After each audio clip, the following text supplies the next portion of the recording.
Hey folks, welcome to the Smoking Tire Podcast. This week's episodes are brought to you by Hellofresh. I love Hellofresh. And why do I love Hellofresh? Because it's not a meal delivery service, it's a fresh ingredients delivery service, right?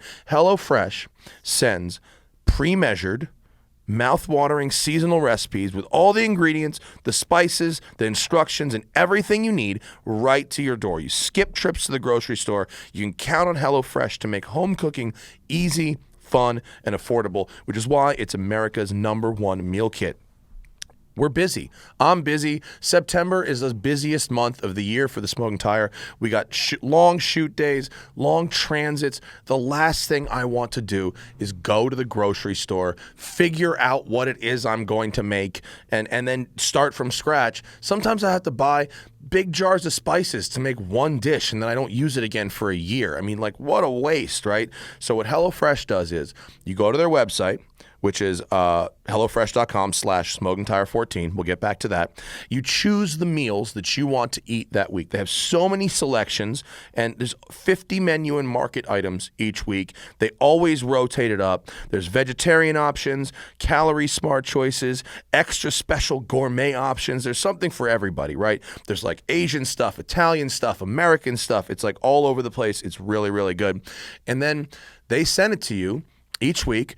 Each thing is like in its own little bag, right? You open the bag and you got the recipe in there. You have all these little spice packets with exactly like pre-measured everything. You have exactly the right amount of produce to make dinner for however many people you select, right? If it's like a one-person meal, a two-person meal, and you have exactly the right amount of food, exactly the right amount of ingredients, and there's no food waste. You're not throwing away good food. You're not buying big jars of spices and seasonings that you're not going to need. It's a great value. HelloFresh can be over 30% cheaper than shopping at grocery stores because of the pre-portioned ingredients. It ensures you won't spend money on excess food that ends up going in the trash. HelloFresh offers flexibility, so you can customize your order on the app within minutes. You can easily change your delivery day, your food preferences, your plan size, or if you're traveling or you just want something different, skip a week whenever you need to. It's easy, and it's especially easy for people who love to cook, because loving to cook doesn't always mean loving to dig through these endless recipe books. It doesn't mean wandering the grocery store going, what do I want to make? Like, I like cooking, and sometimes I need that kick to be like, here's a thing you can cook. And what's happened with HelloFresh for me in the past is that I end up saving the recipe cards and then going back and making those dishes on my own later. They add to my repertoire. Meanwhile, HelloFresh keeps sending me new delicious stuff. This saves me time, saves you money, and I don't feel guilty throwing waste food in the trash. So go to hellofresh.com/smokingtire14, the number 14, and use code smokingtire14 for up to 14 free meals, including shipping. So you got to do the Smoking Tire 14 thing twice. hellofresh.com/smokingtire14, and then use code smokingtire14. Get you 14 free meals, including free shipping. And HelloFresh is America's #1 meal kit for a reason. The food is delicious, it's fresh, and it doesn't go to waste. hellofresh.com/smokingtire14, code smokingtire14. We are woo. We're also brought to you by Stat Hero. Stat Hero is a new type of daily fantasy sportsbook. Did you know that 85% of people who play daily fantasy sports lose? Shouldn't be that surprising. The game is rigged against you because you're playing against thousands of other lineups, not to mention experts who have more tools and more time. Fact is, you don't stand a chance. Now, introducing Stat Hero is the first ever daily fantasy sportsbook that puts the player in control and winning within reach. Now here's how it works. Stat Hero shows you the lineups and then dares you to beat them. It's you versus the house in a head-to-head fantasy matchup instead of you versus everybody else. You name your stakes, winner take all. You've got the advantage. Stat Hero is showing you their lineups ahead of time. No one else is doing that. Stat Hero has made fantasy sports more fun because you got a better understanding of who to draft and what players to watch out for.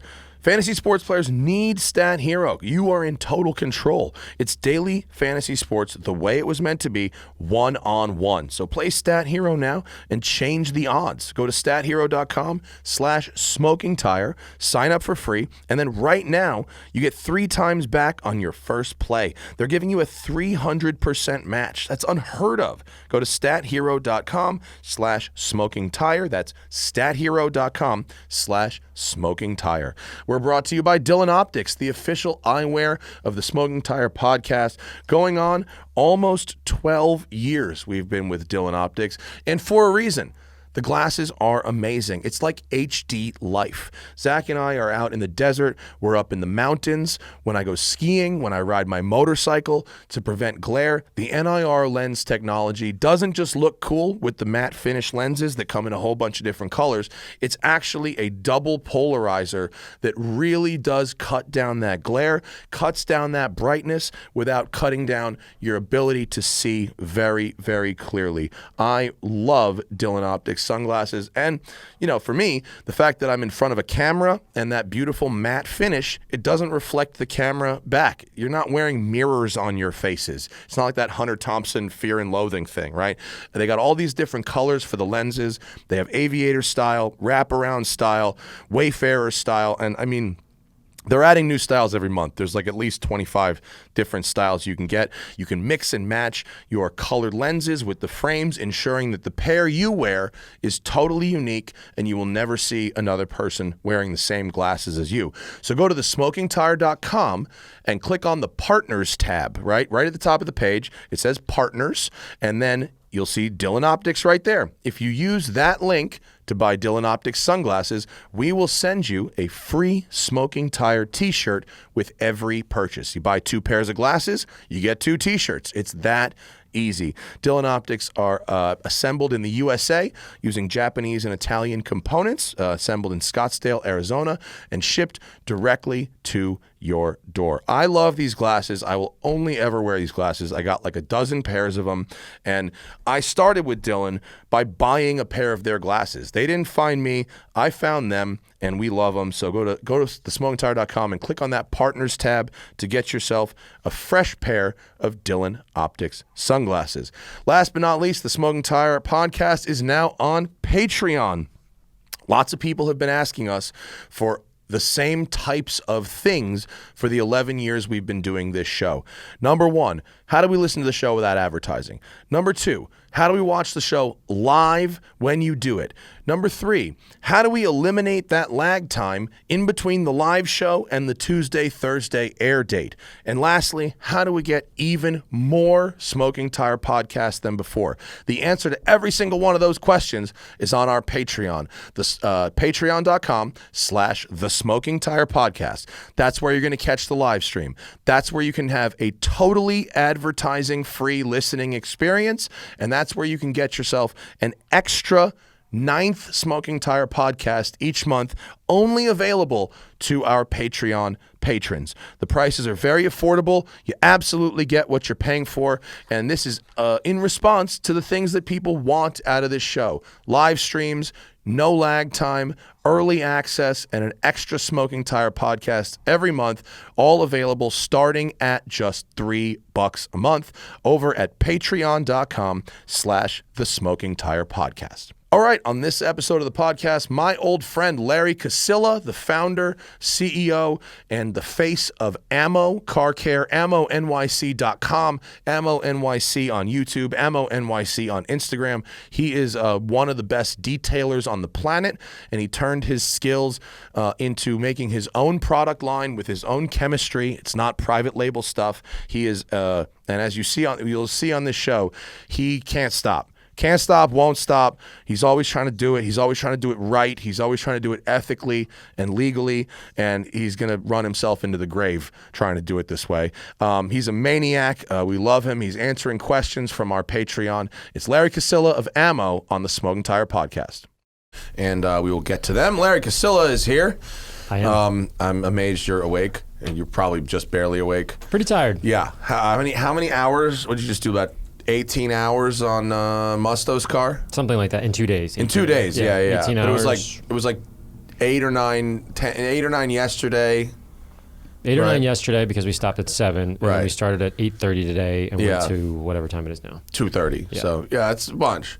And then Kevin was here, Kevin Brown, and Derek was here. Derek was here. We worked with your guys, more importantly. I think their eyes were like, oh my gosh, like this is a lot of work. This is different. It's not what you guys do. There were so many tools out. I went downstairs like, are you guys rebuilding the car? Holy shit. There were actually probably more tools than if you were actually taking the engine out and rebuilding it. I think you need more tools to do this. And that's probably the third most amount of tools we've used. We've used 2 more. When we did the long tail at Pebble Beach, it was almost absurd because his entire truck, that was it 2500 Super Duty, whatever it was filled to the top where we had to strap it all down, and then the interior was full when he was just driving in like one little thing. The inside was packed. Like, why do you, what could you possibly need? Because you have to be prepared for who knows what happens. Like even now, we didn't have enough stuff. We had to go out to the store and get, when we pulled Musto's bra off, which was a whole conversation.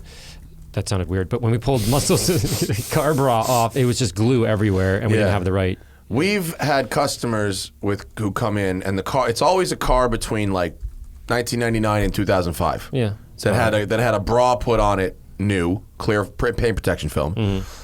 And they always want you to take it off, and you got to sit them down and go, listen, this isn't going to go well. Yeah, the chances of it pulling paint are like this 70%. Is going to take paint off of this car. Especially on the edges and the trim. Back in the day, they actually used to put these adhesives on the corners because... To glue the corners of the shit down? Right, because if you look at the table here, if you were trying to clear bra this table, obviously it goes off to the side here, but if this edge right here, if you don't tape this down, if you're driving and you have 80 miles an hour, it just like flaps in the wind and you're done. So they would put adhesive there. I'm not sure if that happened here, but with old glue and old clear bra, it turns yellow, which is like a very common. Oh, is it going to turn? Is it going to turn? What's interesting is it's not the clear bra itself; it's the adhesive that turns yellow. And so, what's happened over the years, and you can speak more to it than I can, but as cars are being manufactured, less is being TIG and MIG welded. They're being more glued, right? So the percentage of glue has gone up. So the technology of glue has gone through the roof, and that's trickled down to clear bra. Yeah, when you hear, they don't say glue. They say bonded. Bonded. They say it's a bonded chassis, and that tries to make you think that it's some advanced when really what they've done is glue things together. Isn't that like the garbage? I'm not a garbage man. I'm a refuse, whatever. Refuse technician. Yeah, exactly. Yeah. Basically, they don't. When you're buying a $300,000 car, you don't want to hear the word glue. Yeah.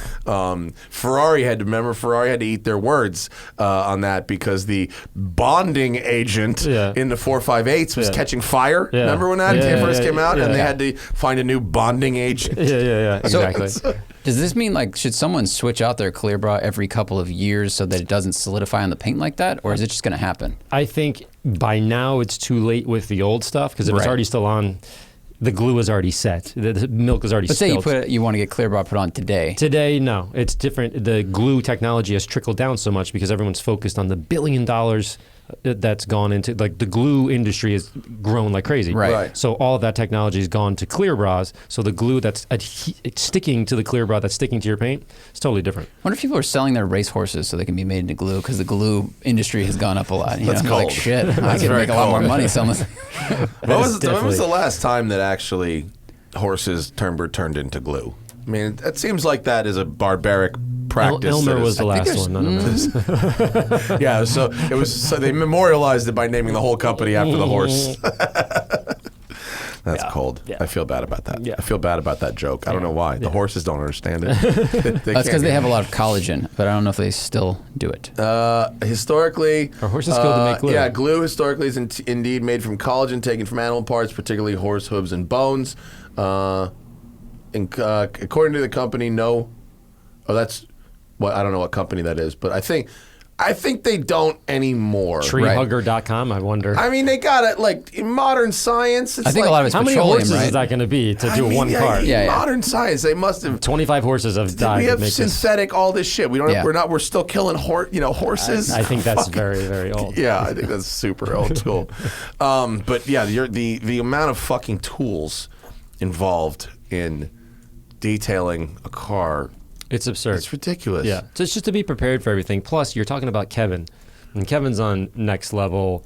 He doesn't have an off switch, which is great and sometimes awful to work with because you're like, wow, I feel really terrible about myself. Is it buffdaddy.com? What's Yeah. Kevin? Kevin the Brown. Buff Daddy or Yeah. just buffdaddy.com? Buffdaddy.com. Buffdaddy.com. Yeah, like- He's a fucking nut. He's like so far past normal detailing. Like Yeah. it's not even, no one's even remotely close. I don't care. He's that good. Did he ever look like that picture? He showed us a picture. I wish I could yell at him and tell He him. had that hair? No, he had Peter Frampton hair. He just showed it to us downstairs. Really? Yeah, like total He's surfer. completely bald now, by He's the way, completely- like me. Yeah. But like the picture on his website, he looks like fucking Fonzie or something with the hair. Like early, that one right there. Yep. Oh, like Musto hair. Musto had that hair too. Yes, that is him. I can't imagine him with Yeah, that hair. I have a picture of it on the thing. When I show it to you, you'll laugh. It's great. Would you like me to detail your car or maybe play the violin? Yeah, that guy's gonna like. That's like he's in a detailing van, but he's actually banging your wife. Exactly. Yeah. He got so good at detailing just to offset the fact that he was banging so many wives. He's No, I gotta see all these tools. Look at all these tools. I'm not here to fuck your wife. Look, she's happy. The car's happy. You're Yeah. welcome. That'll be $300. Yeah, he convinced me that what I need is a $1,500 compressor, though, which I ordered. And you today, bought it, which so I he's bought. pretty good. Yeah, I did buy it. By the Yeah. way, a compressor is the #1 thing that you needed here. Other than that, you guys are ready to rock. I mean, I had a compressor. It was just a little one. It just It wasn't. was a total. Your compressor was fine. This one is just like, hey, if the guy's going to be doing more interior stuff, It's- like yeah. using it more often, to have that thing running 24 hours a day is kind of just annoying. Just spend Yeah, the I extra. don't want to listen to that fucking thing. No, and the new one you got is actually quieter than the pancake you have downstairs. The one we have downstairs, I didn't buy for washing. I bought it for checking tires. Totally makes And sense. so for that purpose, it was fine. Yeah. And that was because when we first opened our little detail unit here, I don't believe in buying very expensive shit that I'm not certain I need. Mm-hmm.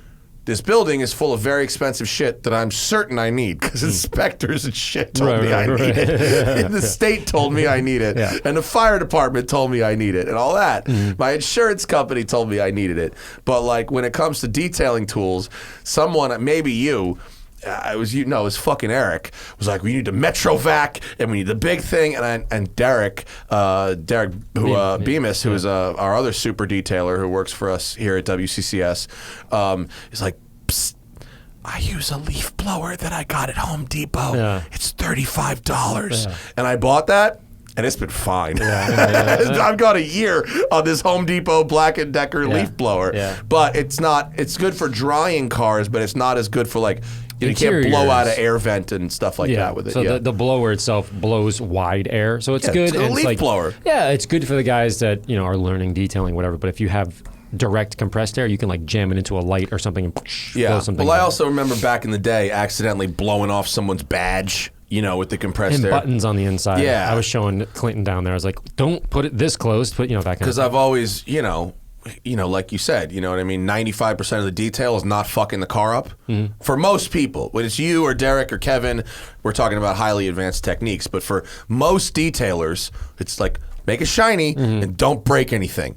And so that's how I trained my guys here on to give them confidence and to that these things that we're doing are the most conservative, the least aggressive, and you're not going to break the car. Really, what you bought was saving some time. Yeah. Your machine is saving 10, 15 minutes every time you do something because they're using it more for the interior now, not just the outside. So I think it's a decent investment. You need it. I mean, it'll last fucking 25 years. Yeah, just Whatever. change the oil or whatever it needs if that's an oil-driven one. I don't know what it is, but I'm going to forget. That's why you have guys down there to do that. I mean, you saw me this morning with the fire inspector. I don't know what I'm doing. I have no idea what I'm doing. That's all I heard is stay away from the door. It will kill you if it falls. I was like, Yeah. oh, okay. I didn't even know if the door was going to fall. Like, I should probably know that. That's the problem when you're like, brand new building, first time I'm doing this shit as a You business can't owner. be an expert. Look at all the things you have outside. I'm an expert in this, an expert in that, an expert in fire. Like, come on. I don't know anything. No, they sent me these things like, you have to get these tests. I'm like, what are these tests? What is this? I don't fucking know anything. Elevator Right, broke today, right? the elevator broke and they fixed it. Yeah, right when we fucking needed it. Mm-hmm. It was annoying. And actually, though, all those things happen at once. I didn't freak out. You did not freak out. I did not freak out. You had a lot I did going not on. get overwhelmed. I did not feel overwhelmed. My strategies are working. Oh, is this the new book? It's not just the fucking book, which we talked about on the last show, The Power of Now. With Musto? No, the show I did with Zach, show. the crew show. But I like that. it's those strategies that I'm trying to use to prevent myself from getting overwhelmed with anxiety when things don't go my way. I mean, there's certainly like instances where being overwhelmed is justified, but like shit going wrong that's out of your control, if you can just put one foot in front of the other to work your way out of it, it's important to not let that kind of stuff overwhelm you if you can avoid it. So I'm trying to work on that, and I got tested a little this morning, and it was okay. Yeah. It's all right. Yeah. Yeah. I It's think also that's my a big mom's deal. birthday, and I sent her a fucking bouquet like this. Nice. This, man. Fucking orchids fucking coming out of fucking asshole. Was that what it was? It was, yes. Was the I sent her, planter, did it I look sent like her a butt cheeks? thing. Like a latex and one? She Oh, opened I the hope card, so. and Jeannie came out of it and goes, hold on, Vivian, because orchids are about to grow out your asshole. 1-800-PROLAPSE flowers. Prolapseflowers.com. Things I'm not going to pull up in the live stream. Oh, yes, that'll be cold. But it's on Patreon now, so that's it's, true. only a few people will see it. Shout out to all the people that joined our Patreon on the first day. Yes. Couple hundred people. Am I the first of the Patreon or Patreon? Is it Patreon or Patreon? I believe it's Patreon because it's like it's patron, Yeah, so it's like that. Patreon. But we got a few hundred people signed up in the first day. Most of them at the pro driver level, our Like top tier 80% level. took pro driver level. Yeah. So what does that tell you, Mr. Clapman? I think people just are willing to pay and support the content, really. It told me that for $2 a month, they're like, I'd rather be able to get the live stream immediately after it airs and be able to watch it whenever I want and get the extra show. And Versus like a shirt or a sticker or something. No, I mean they get other things. For $3 a month, you get live stream access. For $8 a month, you get live stream access and no more ads. Yeah. And then for $10 a month, you get live stream access, no more ads. The live stream show stays up for you, doesn't come down, and you can watch it immediately instead of waiting. And there's a 9th podcast. So you get an extra They podcast. get an extra podcast every month, which we should probably put on the schedule. Now that we've promised it. Yeah, we should. we should schedule that. we should just make it the same day every month, like the Oh third, man, that's intimidating. if we can. That's hard for us. Same thing, same day every You know, month. a little flexible, but My shrink and my fucking therapist are like, "Can we do this every 8 o'clock every Friday?" I'm like, have you seen my schedule? yeah. No, no, we can't. I have no fucking idea where I'll be 2 Fridays That's from now. true. That's true. Where will you be 2 Fridays from now? Do you No even idea. know? No idea. Yeah, Hopefully home. yeah. 2 Fridays from now, I'll be home. But we had you out here to work on my guys. Yeah. and I think They're super eager. They're They're good good. guys. They're great. Yeah. The most important thing about detailing is just wanting to be there. I know it sounds like dumb, but like Yeah. Clinton, he's the man. Somebody who is being forced into washing detailing cars that doesn't really want to be there is not going to do a good job. Like, why would I want to teach somebody that? It's hard enough as it is. I don't want to be like pulling your arm, but he was totally on top of it, doing his thing. He's a good guy, so it was fun. Yeah, Happy to help. And Musto's car looks fucking amazing. Muscle's car was a disaster. Please talk about this. Yeah, it was a disaster. So, Is that picture of it on Musto's Instagram? what is Does he it? post 2002? I don't know the year, but it's a 996 Carrera 4S. Yeah, which 2002, I think. 02 to 04 Yeah. are the only years they made it. So I'm not really sure what year it is, but it's black, and it had an old ass clear bra on it. Did he? He didn't No, post it he yet. didn't post it yet. Oh, he Did we told me just- he hasn't done anything, and he was waiting for this to be like the kickoff whoops. or whatever. Did we blow up his No, spot? no, no. I've Instagrammed it or whatever on my Instagram, but Yeah, no. I mean, it's a nice car. It's got is that it in the background there?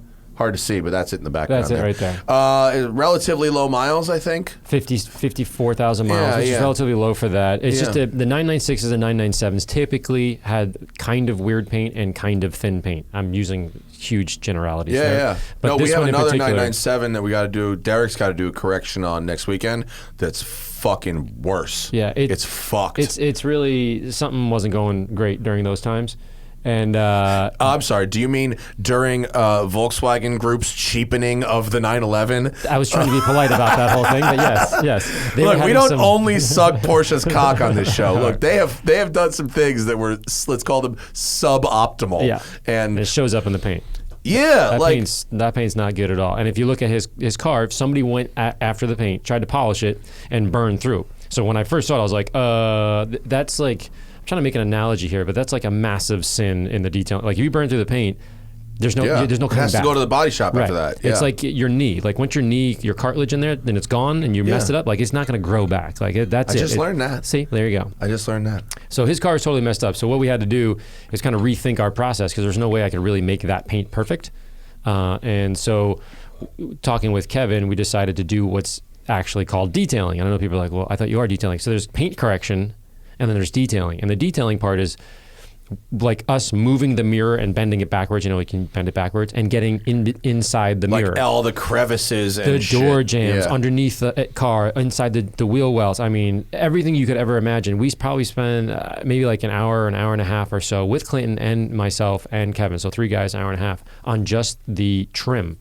Yeah. And we used, degreasers and things like that. Yeah, and I saw Kevin for like a half an hour with a literal toothbrush going around the windshield. Yeah, it was way more than that. But yes, so the point I'm trying to make is there's detailing where people get very concerned about correcting the paint, like your car. Like if you correcting your paint, that's going to be a little bit of a challenge. You should have like me or whoever, someone who's been doing it before, come out perfect, great. If you did that one, it'd be great. It'd be better, but you have some chances of damaging things. On the flip side, if you're detailing, you can sit there with a toothbrush because a lot of the people watching, certainly my channel or whatever, there's a therapeutic aspect to it that, especially now with COVID and all the issues in Afghanistan and all these crazy things that are going on, people are like, okay, I'm done like watching the news.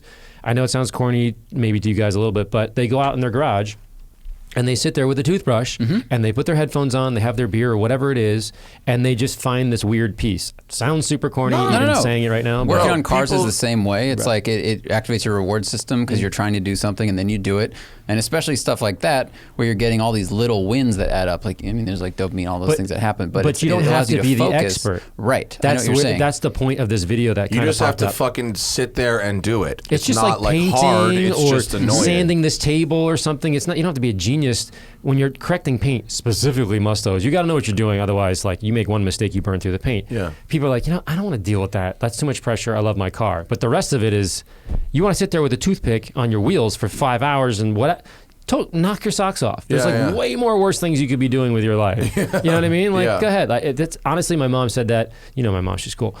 When I was a kid, she's like, you could be doing drugs, you could be doing this. If you want to go outside and it's 20 degrees out, that's why my dad put hot water in the garage. Yeah. Wow. You want to sit there and wash your car when it's 17 degrees, she's like, knock your socks off. Yeah. That's the last thing I'm worried about. Yeah, you had hot water. Yeah, we had to dig up the driveway. No, I remember that. That's why we used to deal. wash cars in my house in the summer and to get away from Larry's dad, and then Larry's house in the winter because he had the hot water hose. Yeah, because my mom said to my dad, she's like, our sun is freezing outside. Can you? So we dug up the driveway. I had to repave it. Blah blah blah. I remember that. We had a hot water spigot outside. So if you ran the hot water spigot, but if it was below freezing ambient, like, did you have to wash the car really quickly because it was cooling down really fast, or would it freeze and turn to ice? Yeah, warm water freezes faster than cold water, of course, right? The molecules are aligned, blah blah blah. So you have to make it really hot. You got to kind of compete with that a little bit. Yeah. So you make it warmer. It's really, honestly, it's making sure that the water doesn't stop. So when you wash a car when it's really cold outside, I'm talking like anything above 20 degrees. If it's below 20 degrees, you're like, come on, like it's even crazy for me. What happens is that the material, the aluminum, the sheet metal, whatever, gets so cold so fast that even if you hit it with hot water, it'll turn to this thin little layer of ice, and you literally are washing the top of the ice. You're washing ice. Wow, and you can feel it. Yeah. So it's really for your hands. You dunk your hands and you're like, oh, thank God. And you go like this, and then it freezes again, dunk your hands in, whatever. Yeah, I'm not. You got to really like washing your car. I do not. At that. Yeah. Or you have a job doing it. Sometimes I can't. You got to do it outside. Yeah. I don't like washing my car so much that I open a detail shop and I can ask them to do it. Yo, go do that down there. Yeah. No, I used to feel bad. Not anymore. Not anymore. Yeah. No. Yeah. So, it's Northeast problems, I guess. Indeed. Yeah. Speaking of Northeast problems, it's raining and going crazy right now. I'm sure. Oh my God, it's flooding everywhere. Yeah. My phone keeps going off because I'm in New York time. They're like flooding alert. I'm like looking around here, going like, what? No, the videos from the subways. Holy fuck, they look crazy. Even my mom said their garage had like an inch of water in it. Dude, did you see Newark Airport? No, like the baggage claim area had a foot. Get the fuck out of here. Oh, yeah, I didn't even tell you. My bad. flight is messed up. I just got out of here? Well, I'm going to Seattle first. Right. But then the one from Seattle, blah, blah, blah, is saying... Dude, you got to take a seaplane from Seattle. I mean, there's so much water on like a bunch of halfways there. No, I know. You got to take it to New York. Yeah. It's fucked. Your flight already, They even said, though it's like days away. please call, please check in, blah, blah, blah, and shit. check your thing tomorrow because we're having, I didn't read all of it, but I was like, oh, I'll deal with that after this podcast. Yeah. So it's pretty serious. Are you going to Newark? I am going to JFK. Oh, I bet JFK Airport has awful fucking water management. Yeah, and because they have awful everything management. And my JFK car is Airport. parked there, so I'm like nervous that who knows what's happening. Drive to the airport, huh? I always drive to the airport. Oh, you do? Yeah, getting somebody from where I live, it's like $350. That's true. You live in the middle of nowhere. Yeah. I forgot. Yeah, $700 round trip. I'm No, like, I I'll know. just It's drive. a fucking. It's a thing. Yeah, Costs, I don't know, $50 to park for a couple No, I days or know. whatever it is, but It's gonna be. It's probably 60 a day. something like that. Yeah. That's cheaper. Versus you're right. 700, No, you're right. like, It's cheaper. It is cheaper. It is. It's crazy for me. Yeah. Well, you don't have to fly. Every time that I get on much. a plane, I'm like, I need a plane. You don't have to fly that much. I really try not to. Yeah. I don't. set myself up here. It's like $25 Uber to the airport. Pretty straightforward. Yeah, you're not a. very close to the airport. I know. My mother's like, but you can hear planes. And I'm like, yes, but I fly on them all the time. I'm the one making the noise. Very convenient. Yeah. Whenever I have to go to New York and then fucking take that hour and a half fucking Uber to Connecticut, I'm like, oh, this sucks my fucking asshole. Yeah. From it took me an hour and 36 minutes, and that was at 3:30 in the morning. So there's nobody on the road. Yeah. You do that at 7 o'clock, it's 2 hours. Bro, can't you fly to like Boston? It's the same No, thing. it's either Hartford or JFK. Oh, we can't Hartford. Yeah, Hartford's the next one. But ironically, there's a Danbury airport that I go like, there's Yeah. the airport at my house, but it doesn't fly commercial. It's all private. Do they have one of them little like jet suite joints there? Not there, Westchester. Oh, Yeah. So Westchester could be good, but you look at a flight This is to real private. inside baseball. Yeah. Sorry, a flight from Westchester to here is $30,000. Well, yeah, if you're chartering That's what I'm saying. the whole jet. What? Well, you're not doing that. Of course, I'm not What doing that that. shit Musto flies on? The JetBlue thing. It's like a jet. It's called Jet Suite. It's JetBlue, but you fly on smaller planes to smaller airports. So there's an airport right by his house up north. I think it's Concord or something, and he can fly from there to Burbank, and it's only marginally more expensive than a standard commercial flight. But it goes smaller airport to smaller airport. But you still got to do the commercial flight thing. You got to Ish. go in the thing. You got to get No, to the. it's smaller. It's at a small airport. So like, yeah, you go through a security, but it's like there's a dozen people on the plane. It's like a shared private jet. Yeah. Yeah. You're buying a seat on a private jet, not the fucking whole thing. But you still do the check-in, go through security, all that yeah, stuff. but at just a shorter. tiny little fucking Okay, private just- airport. Yeah. It's like nothing. Got it. Yeah, it's good. That is good. Yeah. They still check your bag, Larry, if that's what you're wondering. Yes. That is a wink, Yes. wink. Yeah. Nah, I went on a It's private. amazing. You could carry several kilograms unnoticed. No, and my buddy Nick S., who you know from back east, who he had that Jet Smarter. That was the first one. That was the Uber for private jets, right? So you'd get I think it was like $40,000 a year, and you would get 2 points per month, and each point was a flight, and when you booked it. You'd use the point, and then when you took the flight, the point would come back, and you could book another flight, right? So you could really, and if it was like a 2-hour flight, it was 1 point. If it was a transcontinental, it was like 2 points. So he could fly from LA to Westchester Airport, and you'd use both points, but he couldn't book his return until the wheels touched down in Westchester because it was only 2 points. If you got the upgraded plan, it could have been 4 points, and he could have booked a round trip. In the beginning, What's the purpose of that?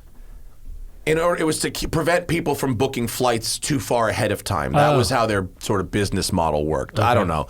I don't even know if they're still around anymore. But for the first couple months, there was no security at all. Like you'd show up and you'd fucking walk on the plane like as if it was your own private jet almost. Yeah, that's what I'm talking And about. they realized very, very quickly what people were using that for. That was a mule? Yeah. And after a couple months, Nick S. came back. He goes, dude, I think they figured out. He was not doing this, but he was like, I think they figured out what people are doing because I've never had more security getting on any plane ever. And after that, the security was like super crazy. It's like every smuggler ever was like, yo, all we gotta do is get this shit. 2 points. Fucking 2 points. Duffel shuffle, baby.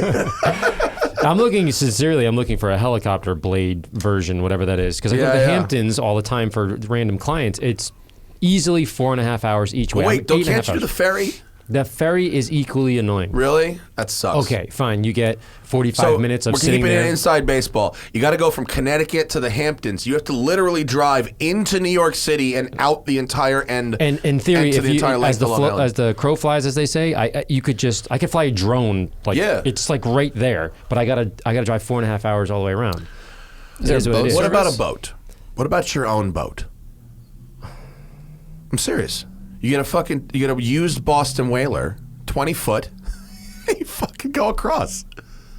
That's Yeah. not a horrific Or idea. water taxi. When I go visit my folks, I take the boat out. We go for lunch in Long Island. It's fucking 25 minutes. Because if you have a lot of gear to carry, helicopters also have like pretty strict Weight payload limits. weight limits. All my work stuff is there. Oh, okay. I just It's need just to show you? up. Oh, it's all just right. me. I need to show up. Habibi. Oh, helicopter. 20-foot Boston Whaler, bro. You go across. You just go across. It's 20 minutes across the sound. It's 8 miles. Yeah. But how do I get to where I'm trying to go from there? I gotta- Fucking Uber. It's fine. It's once you're on the island, it's no big deal. Yeah. Use a day dock. Take an That's Uber. not- I mean, it's becoming that ridiculous. If you spend 8.5 hours in the car, Yeah. as like No. I'm not joking. I'm Yeah, serious yeah. about and then this. I have to pull an 8-hour day cleaning cars. No. Again, I'm not like crying about it. It's great. It's wonderful. But after No, a while, the if you transit. catch one piece of traffic, one accident, you're in the car for 6 hours. You got to pour me out of the car when I get home. Yeah, And then yeah. I need to kind of like chill the next day. Dude, get a boat. I understand this. I do. Yeah. We have those days where the job itself is no big deal, but the transit can be horrible. Yeah, I totally understand. I think a boat. I really think a Can small. you rent a boat? Like, I don't want to deal with a boat. I got enough to deal with. Yes, you can rent a boat, but you don't want to because at that point, if you're doing it more than once a week, I'm doing ownership it once every 2 weeks. Why is there not a ferry service from There is a Connecticut ferry to the service. Hamptons? There You can is. get on that, but it takes, for me, where I'm at, it takes me about an hour and 10 minutes to get to that one. Okay. It's $60 or whatever with a car, which is fine, right? Because I pay $60 in tolls all the way with all the Verizon. Holy shit! Is it really $60 Yeah, in $60. tolls? Oh my god! So- Each way or total? Total. Oh wow! And so it's an hour and 10 minutes. Then you put your car on the thing, right?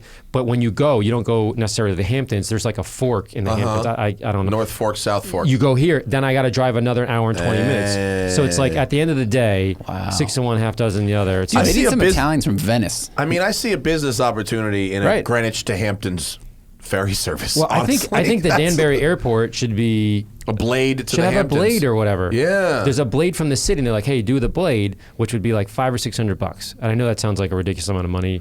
It is kind of, It is, like, but 5 hours in the car, like I can potentially Yeah. charge that to the client or whatever, right? Yeah. But I still got to drive to the city. I still got to find a parking space. Yeah, I know. I know we're crying over our gold shoes here, but no, it's a but little like I've if you had do the to math, do the it's- drive to Eastern Long Island from Connecticut. It sucks balls. 12 years I've been doing it. It's great. sucks I'm never complaining about it balls. because it's a great job and the whole thing. But as I get older, I can't. I know it sounds whatever, but like I can't put my kid to bed because I can't get home in time. Yeah. And then my wife's Well, your like, commute is also 8 hours. the commute. I don't think anyone listening That's one day. You get paid well, blah blah blah. But an 8-hour commute and not including the Not work even you do exaggerating, is really nuts, or dude. I'm saying conservative 8 hours. If I do, I have It's to 8 tell you hours about without traffic. Without traffic. I know if how I long hit it takes. 495 and there's a one like dingleberry there that does like one weird thing, the whole thing shuts down. What on that side or my side? Right, that's a full work day. It's another that you're work day commuting. on top So- of the work day. Yeah, Yeah. so I get up at 4:45 that day. I'm out by 5. I eat food in there. I stop halfway. I got to fill up. I go through a tank of gas. One tank of gas in Dude, the Macan. boat. That's why. That's I why was you're telling going you with about the Taycan. that. Yeah. So Is that? Oh, did you talk about that yet? no, I haven't told anybody. Larry's. But Oh, well, he does No, tell now. no, it's Larry's got Larry bought a Taycan. Yeah. I haven't gotten it yet. But I put You an got order. the Cross Turismo. Yeah. Cross That's a Turismo. good And one. what color? Neptune blue. Which blue is Neptune? Usually the one they show is the Turbo S, but it's I got everything. All the press cars are in. What the fuck is the blue that they're all in? Oh yeah, that color. no, yeah, no, it's do, like do the Cross Turismo one. You'll see it. It's out there. what the fuck? I'm blanking on all the. Zach, what is the blue that every Porsche press car is? Gentian dark, blue. yeah. Gentian blue is every press car. That upper oh, left that one, looks that's- fire. that's the one right there. With That the same, looks fucking now that's the Turbo fire. S, but there's a trick to this whole thing. You can just get everything that the Turbo S has, Yes. unless maybe I'm the idiot that didn't know that until I went there. I'm like, I want it to look like that. I don't need 7,000 horsepower because, like, why do you need So you just get the wheels, And I got that, but in the base model. like it's the sport design front bumper and shit too. Yeah, all the see the side cladding. You gotta order all that stuff. Yeah, all that, and I got houndstooth interior. Oh, so yours looks cool. fast. It just looks. And it's normally quick. I mean, it's fast enough. Like, how much faster do I need to do with a 5-year-old in the back? But like, that's the uber fast. It looks awesome. Yeah, I even got the racks and everything. We drove the turbo Cross Turismo. The turbo, Non-turbo S, turbo. It's silly. I mean, it's unnecessary. Like, and we've driven the regular like 4S, and I even drove the base rear wheel drive. I drove them all as well. My favorite was the base one. That's the one. Yeah. It's the most, like, I call it like the R8. The R8 has, I feel like it's like this perfect balance of ballerina. It's like for sports people, it's like a wide receiver. You're like, you're big, tall, strong, you can run, you can do all these things. You're not like a lineman, you're not like a it's the perfect balance. I thought this was the perfect balance. That my 2009 R8, I think it's the perfect balance. If you put a V12 in it, you got to upgrade the brakes. You got to do, it kind of starts getting out of whack. If you put more here, you got to, what did you say, that balloon? Squeezing a water balloon. Squeezing a water balloon. Something's got to, this to me was the perfect sweet spot. So. Yeah. Well, and you save like $85,000 or whatever it is on this. It's like absurd, stupid money. It's like, no, I don't want that one. Yeah. So That's pretty cool. stoked. Neptune blue is a good color. I put the order in 2 months ago. Filmed it, blah blah blah blah, and then I've never ordered a Porsche ever. I've never had a new car. This is my first new car, like legit. Like went to the dealership and did the whole thing. Porsche has a system where I'm sure you know this. Maybe I didn't know this. Where you sign up, as soon as you give them the deposit and the whole thing, you get a number and then they send you an email and you can see where it is in the factory. You get the alerts and stuff. Mine alerts and says, not ready yet. Not ready yet. And now how often do you get that alert? I get it once a week on Mondays because I think they must know Porsche people, because I call my sales guy. I'm like, dude, what's the deal? Dude, and he says, you're going to get an email from Porsche. I think they do that on purpose just to spare the salesman. Like, what's the deal? Of course they do. But after that many months, and so what happens is I forget the word, they put a hold on it. Correct me. It's September 15th or 16th. You're not allowed to change any of the specs. Oh, yeah, where it's like locked in to... Yeah, there's another word that they use. But basically, it's locked in and you can't change the specs. And then from there, it's X amount of days. So they keep telling me the end of September. And I was like, and it's moved every month. So I'm thinking November-ish is probably hopefully when I get it. But it's a 22 months. Yeah. So whatever. All right. I mean, hey, at least you didn't order a Bronco because those productions were stopped. So, if yours gets pushed back a month or whatever, I think that's a win. The deal worked out because they gave me banana cakes money on my Macan GTS. Like enough where I was like, this is insane not to get this back. But you're still driving the Macan GTS. Yes. Yeah. So I locked in that price, and that's the car I'm driving to the Hamptons. So I am jacking the miles up on this thing, but I locked the price. I'm like, guys, I don't have anything else. Give me the car faster. You can have this one. You know what I mean? Yeah. Tell them to give you a demo. That's great. That's fine too. So yeah. So Macan is I'm getting a little bit more than what I paid for it with 25,000 extra miles on it because that's ridiculous. It's like everyone. If you can get a new car for sticker price, just sell your fucking car. That's exactly like I don't want to sound like a whatever, but it's almost insane for me not to buy this with what's going on, my connections to the dealer, all the backroom things that make it more advantageous to do this. But it's not like I'm not like throwing money around the room. It's actually like we both know that if I get this car and I change my mind, I could sell it for 50 grand more like the next day. Like people, whatever, you get my point. More than what I'm paying for it. So like I get it. It's a cool car. It makes great. sense. Yeah. No one's judging you. You have an 8-hour commute. Yeah. You work your ass off. No one's judging you for buying a nice car. You're allowed to have a nice car. I think you still need a boat. I'm not a boat person, but I 100% side with Matt. But here's what happens when it's cold out. Here's What where I happens when see it's like this nasty being a out? problem Buy for a Larry. jacket. This electric car thing. Larry he slept in my house the other night, and we're driving to the shop yesterday. And I go to Mach-E. and I go to plug my phone in. And I'm gonna plug the phone, and he goes, "Oh, dude, can I plug my phone in? I've got fucking no juice." I'm like, okay, cool. And he plugs it in, and he's at 51%. So for Larry, on an electronic device, 51% is no juice. Yeah. This is gonna be a problem when he's got an electric car. Yeah. The thing's got a 300-mile range, usable real world range. That shit is. I got to charge it when I get out there. That shit's gonna show How many miles is it from your house? Each way, it's 151 miles. Yeah, so he actually does have to do a little bit of charging out there. Yeah, right. But he's going to run this fucking thing down to 10%, and he's got to figure out how to not freak out about that. Like, he's going to use the whole range when he does this drive. I don't understand why they don't have a backup battery. Like, if you were to carry a gas can with you, like on a regular car, and just like an emergency gas can for a Jeep or something, they don't have like a emergency like. That won't have the size battery that you would need to have to produce any kind of reasonable. It'd be a lot flow. heavier than a 5-gallon gas. Yeah, it'd be big can. and heavy and I'm stupid. not understanding how that works, but you see my point. I'm like, why don't we just have like like the little sticks that you have in your bag to like charge your phone? Yeah, but Okay. Well, think about the size of that battery. Think about how much this versus weighs. the size of your phone battery. Like, this is not light. This charging brick that charges is like actually 3 bigger phones. and heavier than this is probably twice the size of the battery in your actual phone. And that'll charge 3 phones. So if you But have if you one wanna of these- charge a car- think of, you need this one that's twice the size of the battery in your car, which is 1,000 pounds. And you're going to lift it out of the trunk and set it down on the street and then plug it in. That's I get the point. like having a battery backup for your phone that's like the size of this bottle cap. It just wouldn't do anything. It's like, unfortunately. Now, It's a good idea though, that right? I'm telling Taycan you, it's a good also idea. has a 12-volt battery. What, the car? Car's It's a good got idea. 2 batteries. No, It's got I'm the saying the big battery. battery and the 12-volt battery. And if the 12-volt got the big battery. No. Not yes, it has the regular battery and the extended range battery. But the car has 2 batteries in it. The big fucking pack that makes the car go. Right. And a regular old 12-volt battery like another car that controls like basic functionality of the car. Got it. And so we learned this, that if you let one sit, which you wouldn't do, you're driving it every day, but if you let it sit, even if the big battery pack is full or has tons of range in it, that 12-volt battery could die if you don't keep it on a battery tender. And if it dies, car dies.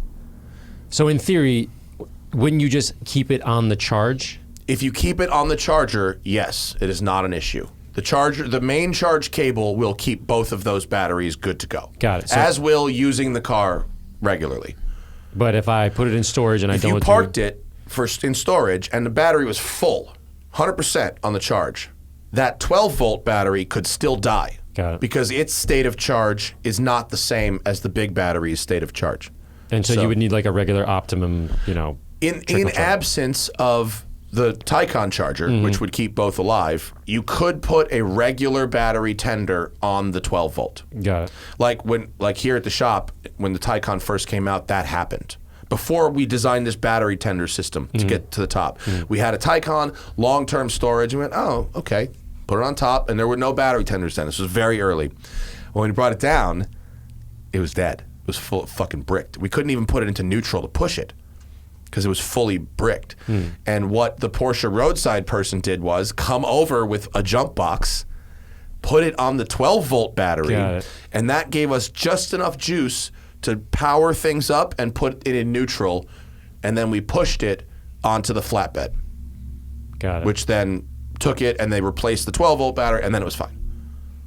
So yeah, that's just like weird. If they had, could nerdery. they have turned the car on and then started driving it with the full big battery, and it would have charged the 12-volt? Yeah, no.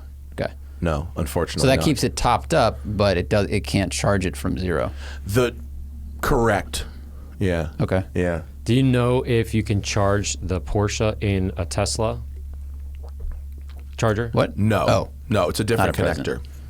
There's no like conversion or anything? 'Cause there's 10,000 Tesla things, but it's not. Correct. Now, Tesla, and you should always judge Tesla's actions, not Tesla's words, because their words and their actions don't match. Okay. Tesla said last month that they're going to open their supercharger network to non-Tesla vehicles. They got a nice stock boost out of that. Have they done it? No. Will they do it? Don't know. Because they say they're going to do a lot of things, many of which they don't end up actually doing. What's an example of another one? Hot swappable batteries. Take the battery out, put the battery back in. Oh. Hot swappable batteries, Tesla Roadster, Tesla Semi, Cybertruck, solar roof tiles. So basically, it's like any idea that comes to his head. He's like, "This is what we're doing." This is what we're doing. And then Stock the engineers boost. are like, Right. The solar roof tiles, I watched a video 2 days ago about them. They do exist. They're just not being installed as much as possible because they're expensive. Right. It's like they compete against like a premium slate roof or copper roof. Yeah. And so if you wanted to get solar panels on your roof and you had a very nice house, if you got slate or something else nice and got solar panels, the Tesla tiles are cheaper and super durable and stuff, but they're very expensive. So if you were just going to replace your normal, like I think it's asphalt tile roof, I just did they're that way like too a month expensive. ago. Yeah, they're really expensive. At the time they launched it, they showed one that was not real. They may have since developed something and have it, but at the time, in Tim Higgins' book, they even said at the time they showed a demo house, they installed these fucking they weren't real. Yeah, they look the ones that do exist now. They don't look anything like that. No, they look right? different. They look cool, and they work, but they do look different. Yeah. So like, just that's how media works, right? You say you're gonna do it, you get the fucking big media, everyone parrots your shit, and then if they don't do it, maybe it just fizzles out, or maybe it's a retraction on page 17. But the charger months itself is the concept is the same thing, meaning it's putting out the same watts or whatever. It's just the nozzle. More or less. Like they couldn't put like a conversion. Well, actually, no. A Taycan is an 800 volt, whereas a Tesla is a 400 volt. So a Taycan can charge faster than a Tesla with the correct 800 volt chargers. But you can charge, because I know that at least I've read a little bit that you can do slow charging, fast charge, all this kind of thing. But you're talking about the fast charging with the 800. The Porsche Charger got it. is capable of, it's an 800 volt system, right, which can handle, I believe, 350 kilowatt charge speeds. Which some chargers have. Like the Electrify America Electrify has America has some 350s. If you go to like the Porsche Experience Center, or they make them put them in Porsche dealers now, these 350 kilowatt chargers, which are really, really fast. I believe that is faster than Tesla's supercharging, which operates on 400 volts, and I think will do 150 kilowatts, right? Is a Tesla only 150? I'm going to look. Okay. I think a Tesla will go 150 kilowatts. So not okay. So superchargers in urban areas deliver a consistent 72 kilowatts. I think they go to 150. And there's like my Mach-E can go 150 where available, which is the same as a Tesla. Taycans can go faster. Audi R8, e-tron can go faster to 350. And they have it's that double connector. Yeah, there's the two and then the one. Where you flip down the little thing. Yeah. So you can go faster where you can find those chargers. Now, Tesla's supercharging network, they're the most available. They're all over. Right. So not being able to use one is annoying. And if they do open it up to other vehicles, that would be nice. That would be good. It would be good for everybody. But they said they were going to do it, haven't actually done it. Tesla superchargers can charge up to 250 kilowatt. 250. Okay, cool. It looks like V1, the fastest, was 150, so they are getting faster. They're just far more prevalent. I mean, they were way ahead of the curve, and they built the infrastructure, and it seems like they're the plugs there. Yeah, I mean, this is a thing it is a problem. Like, there needs to be a consistent plug system, because otherwise we don't have a gas station situation. In Europe, they mandated that all EVs use the same plug. They did not do that here because America, freedom, capitalism. Because when people build infrastructure, they think it's okay to build infrastructure that's just for you, not infrastructure that's good for everybody. Got it. But I mean, whereas in it Europe, might they be have a different smart. point of view. And if Tesla goes, well, why don't we just turn it the shell of gasoline, even though Electrify America is trying to do that? Yeah. The question then is, though, do they have enough charging systems to take on that increased demand? Because if every electric car could go to them, they're going to be real crowded. Because there's places here where, like, the Tesla supercharger line can be really, really long. Mm-hmm. Like, what's really long? Like, it can take half an hour before you're on a charger because there are cars literally lined up. Like, especially going to Palm Springs, there's one supercharger near these the outlet malls. I drove past it once. Is it El Cajon? No, Alcoa? No. It's Morongo Casino, Morongo, yeah. And there was a line like out the driveway and 2 city blocks long of Teslas waiting just to get on the chargers. That's going to make me. Now, like that was holiday weekend. That's going to make me nuts. Yeah. It happens on the road trip chargers. You know, there's a charger. There's a place right by here by the mall, around the corner, where they've got 14 or 16 Tesla superchargers, and you can always go up to one. And there's it's location by location and what time of day and blah, but 90% blah, blah. of the time, it's you go to work, you do your thing, you come home, you plug it back in at home. Yes, in my experience owning an EV, I have a charger here that's a level 2. It's 11 kilowatt. And the one at home is just a basic 110. and I very rarely charge in public. Yeah, almost never. I kind of want to go through that pain process. It's not going to go away. I might as well start learning. Well, you got to have the 240 charger installed in your house. Done. I have a huge compressor and the 240s right there. Just plug perfect. It right. That'll cover all but that drive to fucking the Hamptons. Right. And I go to my work. Obviously, I have ginormous power there. And I'm 6 miles away. Where am I? You'll be fine. Yeah, you'll be fine. It's just, it. Like you said, it would be nice if Tesla opened the supercharger network to other EVs. They said they were going to, but so far they haven't. I think Porsche also has a charging thing, like a little bag you can bring, and you can plug it into a regular outlet, and it takes forever and a day. But no, the portable cord, yeah. That's what I'm using in my house for the Ford. That's the portable. I'm only using the portable at my house. So you don't have any like major wires? It's on an outlet. It's on a How long does it take for that? I mean, a while. It adds like 4 miles per hour. It's slow, but like Hannah works from home.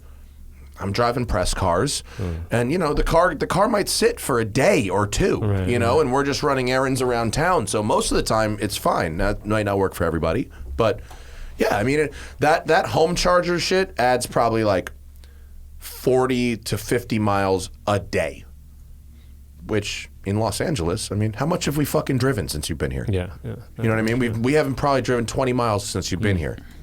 So there's an Electrify America getting set up in East Hampton Town. Okay, Montauk? South Euclid Avenue. At all near where you go? I don't know shit about the Hamptons. You don't have to blow up your exact locations, but it's.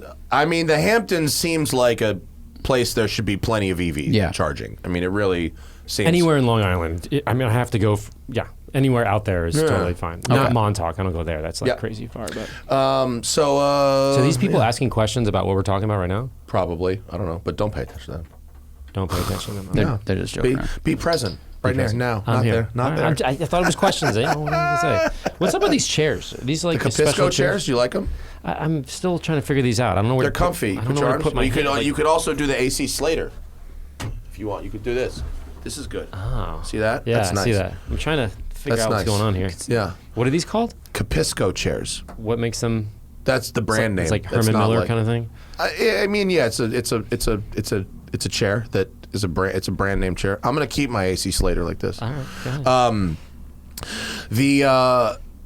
The product business. Yes. So we haven't. Talk to me. Well, the last, we don't regularly talk about the ins and outs of product, but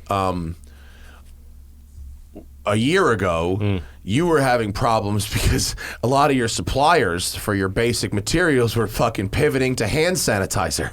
Yeah. So how did that work itself out? I think so many people ran to hand sanitizer that it just, and everything is kind of slowed down, even though really it's picking up. I think mentally people are like, yeah, it's over kind of thing. Yeah. We can. But we can talk about that. We don't need as much hand sanitizer as we like. Yeah, so that slowed down. A lot of the canal issue with that boat just like killed everybody in our industry. Remember? Oh, really? Yeah, that was the fucking Evergreen. Yeah, it was a nightmare for everybody. Really? Towels and they were all on that boat. All that stuff, all the totchkes and brushes and. It was all on the Evergreen. Well, I mean, was not was held up by the held up by. I don't know if it was on that boat or not, but. No shit. Every excuse I got was, "Do you know the suit?" I'm like, "Yeah." So I really? mean, who knows what was going on there? But yeah, so a lot of that stuff's been a huge challenge. A lot of the raw materials, a huge challenge. It's opened up for sure, but the lead times, like if you don't have your inventory like on lockdown in terms of what your sales rate, basic stuff, what your sales rate is, you know what I'm talking about, versus how much you have in inventory and how many weeks you have left. If you're not all over that, you're in trouble. Like I just ran out of stuff today. I was in the parking lot. Figuring out, I'm like, oh man, I ran out of brushes. Can't get brushes. Really? Can't get brushes. Brushes are a nightmare. Huh. Yeah. Why? I don't know. Where are they from? China? Those are from Germany. Oh, the problem getting them from Germany. Yeah. That's interesting. Yeah. Getting stuff out of Europe is a problem? Yeah. Shipping stuff to Europe is a nightmare. You asked me my number one issue with shipping. Remember, I'm one guy. Yeah. That's the part that's like, people always go like, I talked to Donut Media. They were doing something, and they're like, how many staff members do you have? I'm like, 0. They're like, I don't understand. I was like, how many people do you have? They're like, we have, I don't know, it's like 25, and 4 of them each, right? I'm like, what? There's a whole thing with that. Yeah, I know. You go, who's paying all this? I don't understand what's going on right now.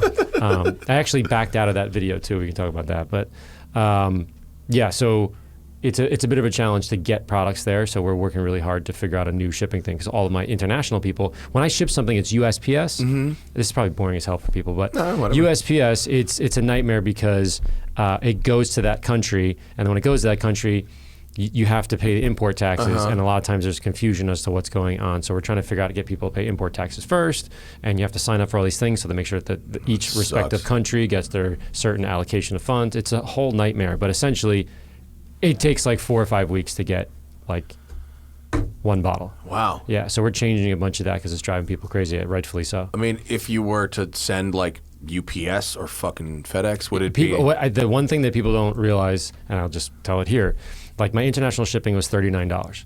The truth of the matter between us people, you were losing money on that? 12% on every time. So I was sending things like to Australia. I just love Australia because I always wanted to go there, and I'm like, I have a soft spot for Australia. I think it just sounds amazing to me, but whatever. I would ship things. Good people down there. I have no idea, but they sound awesome, and they're always great. I don't know what it is. I love Australia. I want to go there. And every shipment that I go is over $100. So I'm writing a check for $70 in every shipment, and then understandably so, the people come back from Australia and be like, dude, mate, this is like really expensive. I'm like, yeah. You paid $39. I paid $86.42 to get you your package because I want them to have the package, and I want to grow the brand, and I made a decision to eat it. So basically, I'm not just like sending stuff for free. I'm eating costs, and at this point, you should require them to post it on their social media. I don't require any. You should be like, I'm eating this, but you got to justify this marketing expense for me. Yeah. I'm saying that hand to God truth. Like I believe it. I was trying to do the right thing and grow the brand. I believe and people, understandably so, are going like, dude, this costs a lot. I'm like, bro, you don't even understand. To sell T-shirts, and people would be like, how come this T-shirt's $40 in Germany? It's because 38 of it is the shipping. What the fuck do you want from me? I didn't make that rule. I think people think that I'm in charge of the shipping costs. I'm like, believe me, if I could make it free, I would make it free so you can buy more stuff. And I don't make any money. So I don't know why I'm saying it. Does it say shipping and handling? No. That's why. If it said shipping and handling, then they think it's like a scam. Because people do. There is e-commerce models where they make money on it. Yeah. I totally get that. You can actually scale that up. Believe me, I am not making any money on shipping. I am losing a lot on shipping. If we shipping is my biggest issue by far. Yeah. So anyway, Zach just had an article showing the Germany supply chain. Here we go. Germany's exports grew less than expected in May by a rate of only 0.3% for a month easier. In the same month, demand for manufactured goods declined amid weak export orders for cars, and industrial production fell. In July, confidence in Germany's recovery among investors dropped significantly. Wow, the brush industry must be fucked. Yeah, it's been crazy. And you would think Mercedes a US company says lack of memory chips, and the challenge is likely to persist for 2 quarters. Renault's CEO said the effects of the semiconductor shortage will be felt through next year. I mean, we've also seen problems with the container ships have been slowed down, unloading them. Like in Long Beach, there was a big problem for, I think, a couple months. Just unloading container ships was a really slow process. The containers themselves have gone up five times. Yeah. Like you buy, like the metal container. To get a container has gone up like crazy. Because people are only trying to ship shit one way, right? So they're ending up with these empty containers that they then have to pay to ship back empty or to dispose of, right? Yeah, and then there's also a draw of people doing the container homes. You ever see those things? Yeah. So there's all these like. But they're poles. not using actual containers. I think they are, and they're welding them. Yeah. I thought they were building like sort of sections that sort of like looked like containers. No, they buy a container and they'll chop it up. No, because containers are not. They're cheap. They're like $1,500 for a container, like because they have zillions of them, but now you can't get any of them. I have a guy I play hockey with that sells containers. He tells us all the time. Oh, really? Yeah. For homes? No, for shipments. Oh, for shipping. They make those containers. He's like, we physically cannot get the steel in to make enough containers, which is like a weird. Well, the raw material is an issue too. Yeah, the manufacturers of our lifts here are talking about issues with steel, getting steel. Fortunately, don't need that from my my house. Yeah. China's shipping container costs hit all-time highs. Shortage will push prices of shipping containers have doubled in the past year, and container freight rates are up 351% year over year. So to hold shipping rates, to go back to that, steady is insane. Yeah. As a consumer, the big problem is Amazon has really destroyed everything for small businesses. I mean, I'm bringing something up that everybody knows, but their standard that they set, which is why they're just, awesome and all the wonderful things, is destroying the small business. Because as a consumer, I'm expected to have the drone drop it off in 10 minutes and not charge me anything, which is great. Like how, I'm not saying that from like, that's commerce. That's how that works. That's how good companies stay alive and bad companies flush away, and we get better and better. So like, I'm cool with the arbitrage of good businesses and bad, but that kind of thing. Like, well, I mean, yes, but I agree with you. But Amazon is, their model is to fucking just eat everything. Yeah, it's hurting because that mentality's in the consumer, and they think I just paid $10 for shipping. I'm like, it was $13.95. Like but I don't know how do I say that and not look like an unkind, like a jerk? Hey man, I just paid $4 more. And like my margin on that thing is almost nothing, so I made like $4. I mean, whatever in that example. I mean, I think you can say it like that. I know, but it's a very challenging. If they're gonna, here's the problem: if they're gonna get mad anyway, you might as well charge them what it costs you.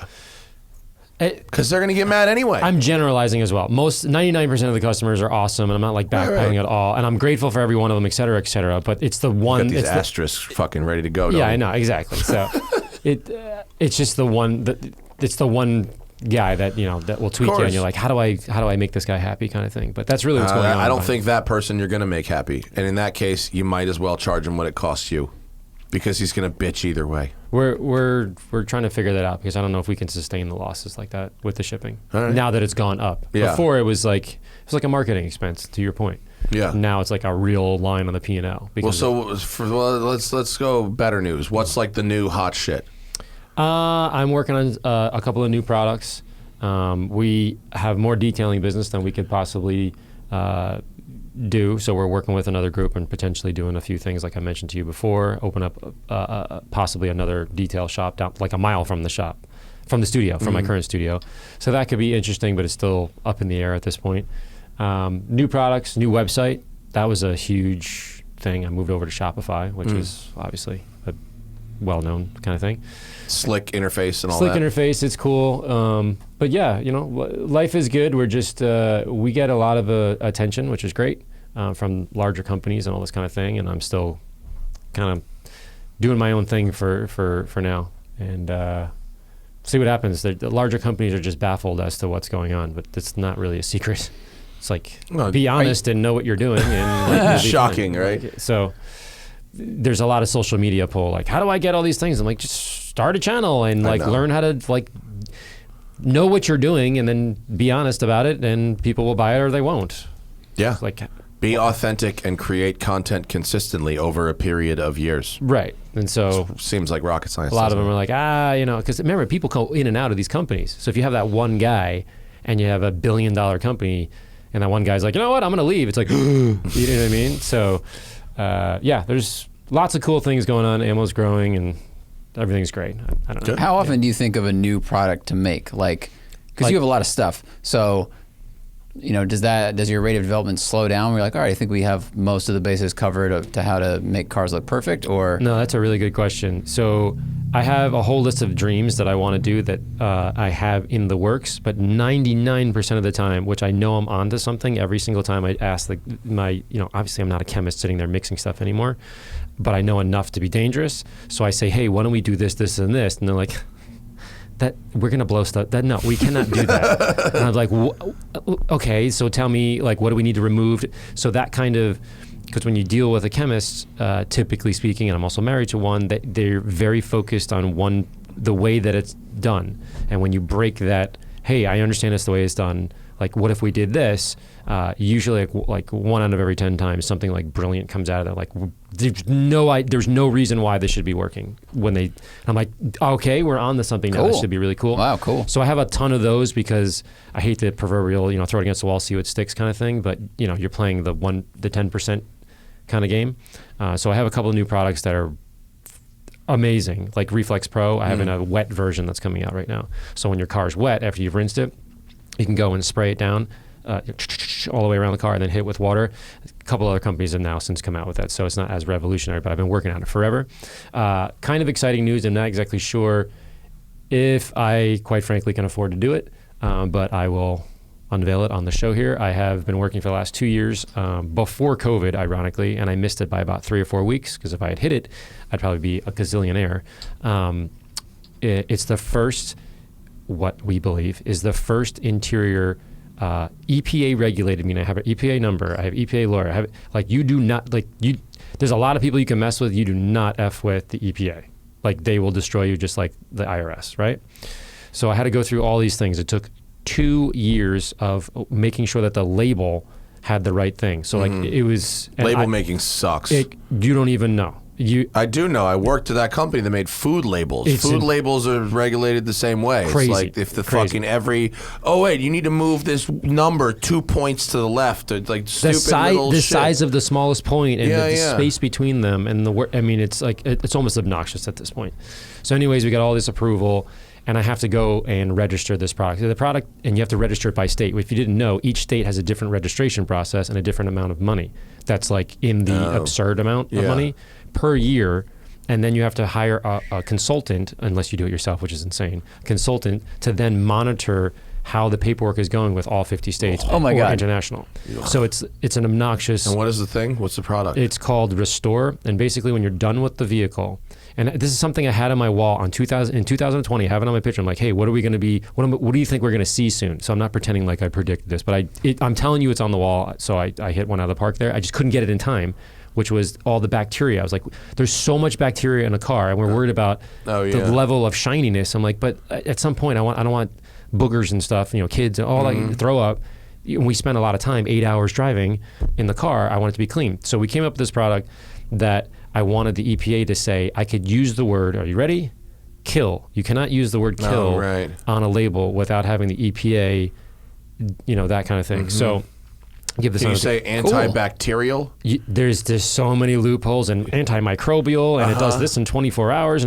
So I'm sure there's regulations, and I'm not looking to kick a beehive, so I can't speak to that. But I know that there's a ton of things where you can kind of come close, but the line is way over there. Nobody goes close because you're gonna, But if you use the word kill or destroy, or there's all these, other words, adjectives, or whatever, that you'd get in big trouble if you did that. So anyways, this particular one is hard and soft surfaces, which is the concept where people go, what? So if you have Lysol, which obviously Lysol is like a gazillion-dollar company, and they manufacture and it kills in 99% of the blah, blah, blah in X amount of time, that's the kind of the key. Because you can put something on, wipe it off, it won't kill anything. Right, it has to sit there for like 60 seconds or whatever it is. Some are 20, some are 30, depends on what you're trying to kill. Isn't it saying it's the same thing with hand sanitizer and all that shit? Yeah. But this one is a hard and soft. So you could do it on leather? You can do it on leather, and you can do it on cloth. You can do it on carpets. You can do all that stuff, and it doesn't hurt the interior. Wow. So like people are like, well, couldn't you just kill? Like, what could I use to kill the interior? And I do this all the time to kind of bend people's brains. I say, just go underneath your sink. And they're like, okay, yeah, underneath your sink. And then take the bottle of bleach and like, okay, yeah, got it, okay. And I'm like, then just pour it in the inside and you'll kill everything. They're like, oh, wait a second, really? Is that going to bleach? Is that going to, And I was like, well, yeah, it's going to turn everything white. They're like, well, I was like, I'm making a point here. You have to, there's a level, you're going to hit it with a bazooka or you're going to hit it with a sniper. You got to pick what you're trying to. Yeah. So this one is I can't even describe in terms of, I've made so many products over the years of, how many years I've been doing this. It's the same process, the legal, regulatory, blah, blah. It just goes through the cycle all the time. And I get a legal letter saying that the labels have been approved from. This one is a whole other level. Now that it took 2 years to get the label approved, remember, how do I describe this? I am nothing compared to companies. Like I'm just an annoying little gnat that's always like there, trying to be like, hey, what about this? Hey, what about that? And these big companies are like, oh, geez, this guy again, kind of thing, right? So when they go in with these huge muscles. So for me to be able to be persistent enough, like me getting into college, I shouldn't have gotten into that college. I just sat there and said, I'm not going anywhere. I can tell you, that story. And after a while, they're like, okay, just give him what he's asking because he's driving us crazy. Yeah. You know what I mean? So for me to be able to have access to these particular chemicals and be able to blend them is insane because like, P&G and, Johnson & Johnson and Procter & Gamble, all these big companies are the ones that are, being able to sit at the table at that sort of level. So you're just talking about to get the chemicals to make the stuff? Yeah. Or are you talking about to get the attention of the EPA to get the process put through? I'm saying to be at the table, to be able to grab the raw materials to then be able to make it, then for those companies, they have to have it registered with the EPA. It's probably boring as hell for people, but Well, no, it's interesting it's stuff. very complicated. Is the point I'm making to Zach. So like I can make a spray wax or whatever, and it takes a couple of weeks, and I change it, which I've just changed my spray wax for the 4th time. I'm always like, you know what? I've had this one for a while. Now that the humidities are changing and the paints are, I'm always kind of tweaking things. I don't like, I've had this one for 40 years. It's like, you kind of can't because the paints are kind of, things change. Interiors are made of vinyl. Then. Yeah, yeah. So like you have to know what you're doing and be on top of it. But this particular one, I'll end with this. Once everything is done and it's clean, it's not a cleaner. It's you put it on and it kills. Like legit kills anything that's on there, and there's 5,000 things that you can read what it kills. One of them is SARS-CoV-2, which is obviously COVID. So that's like a massive. But you put it on after the car is clean? Correct. Not before you do the clean? No. Huh. Unless it's like when I'm doing like a barn find. Yeah. I like soak that into it. I'm like, I don't want to like get in this thing. Yeah. And then I'll go in and clean or whatever. But the point is, it's not removing dirt. Right, but is it leaving anything on the leather at all? No, I do tell people to wipe it down afterwards because I'm still just being crazy. And you can hit it with lather or you can do a quick little cleaner. But like that it's not just like I think it's doing like it's on the label. The EPA approved it, and I forgot to say this part. After about like a year, a little less than 2 years, we finally got it to be able to say car interiors. That was like a huge thing. As opposed to what? Couches. Oh. And, So what is the difference? I don't know. It's the same material and stuff in theory to like us guys talking about it, but it means something to them, and I respect, whatever they're saying. And they finally, it was a big deal. It'd be like, we can say car interiors now? Because I was going to have it as a crossover product. So it's kind of neat. I'm not even sure it's still going to come out because I have to figure out if I can even afford it. To register for the States, it's like insane amount of money. So I don't even know if I don't even know if I can make it profitable. I'm saying too much, but I don't even know if I can make it profitable, but I feel like I need it. Meaning like as a detailer, I need the product. And so it's like, whatever. Can you just like make it for yourself? Yeah, but I still have to register it. Even if you're just making it for yourself? In my one state, so it'd be, a little bit cheaper, but then like I'm going to get 10,000 phone calls. And to be honest with you, I can't even register in all the states. I can't afford it. Yeah. So I'm doing 22 states. Just my like 22 your most 22 states. Right, so am I doing like North Dakota? I love North Dakota, it's great, sure. But I can't.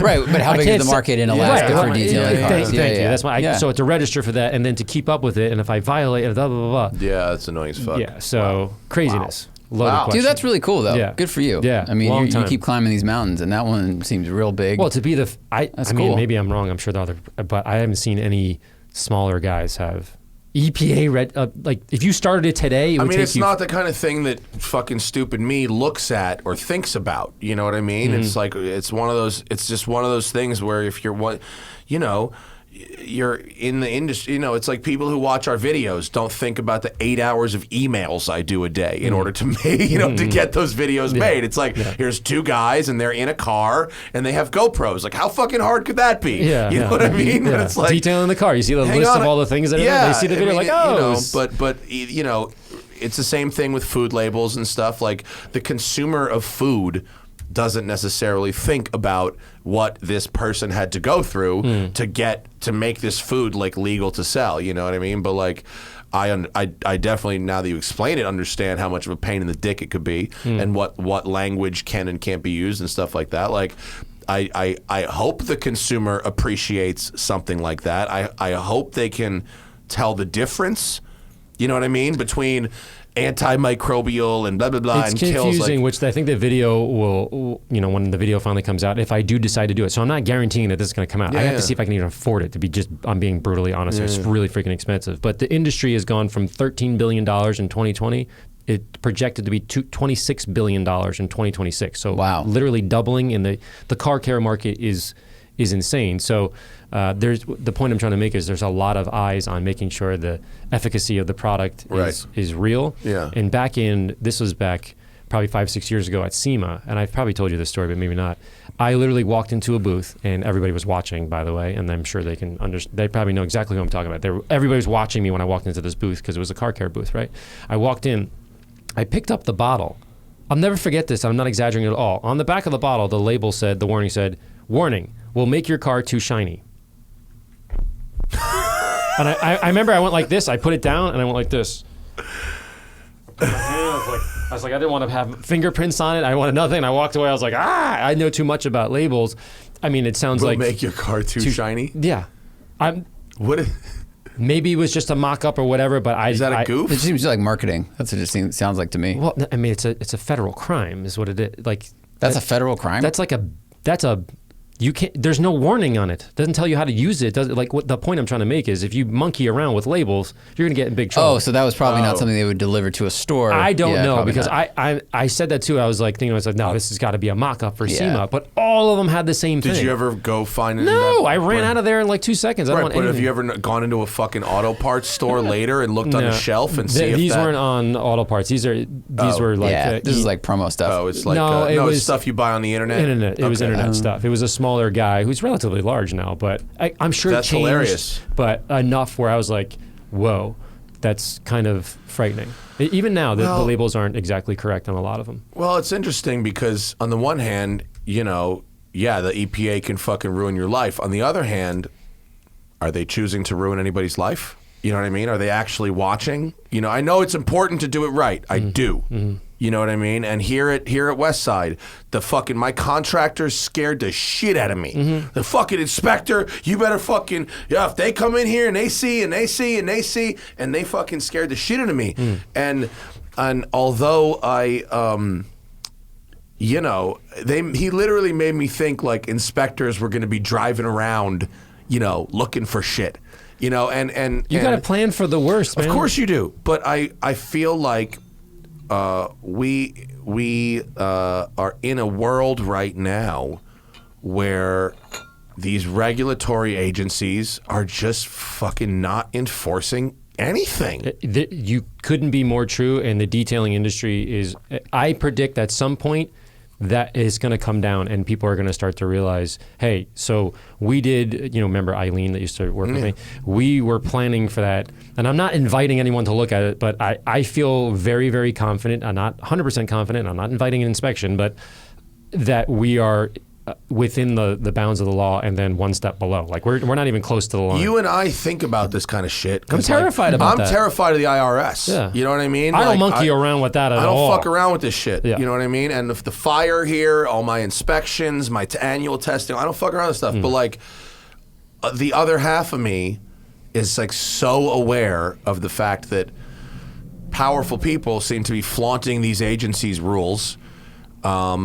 The previous administration were putting people in charge of these agencies that actively despise them, and we're trying to fucking remove their ability to really. And so I think it's interesting that we think about it as don't fuck around with this, and other people are like whatever, and it's and their products are, for the time being, on the shelves and selling and whatever. Back in the day, about 3 years ago, there's a thing called the Consumer Product Safety Commission. Right. Like Heard everybody of that. knows about that. Poison Prevention Act, all these things. I was so concerned. I don't know how long have you known me? I'm mental about everything. I'm like high strung, right? I was so high strung about this that I wanted it to be right that I called the CPSC. And there's a thing called ombudsmanship. Have you ever heard that word? I know. I've heard the word. Yeah. So you can call them and say like, hey man, I need you to look at my labels to make sure that they're right. We think we've done everything right. I've had my lawyers look at them. There's label lawyers, which is insane. There's a lawyer for everything. Label lawyers look at them. I have approval letters from this and that. You are the final. Right. And it took forever to look at it. And they were right. It's basically they take a good faith look at your shit, right? Yeah. Where it's like if it's wrong, they don't come and fine you for it being wrong. No, it's like I invited it as a, I pulled my shirt up. Inspections. So we did that, and I remember talking to my manufacturers and like, are you insane? I'm like, yes, probably. I was like, I have to be able to sleep at night. That doesn't mean they're perfect or Bro, whatever, you should have seen my fucking guy's face. I got a call from the fire inspector who said to me, hey, Matt, would you mind if I brought 30 inspectors into your place so that I can show them how you did this and what to look for when inspecting other facilities? How did you respond to that? Yeah, come on down. Wow.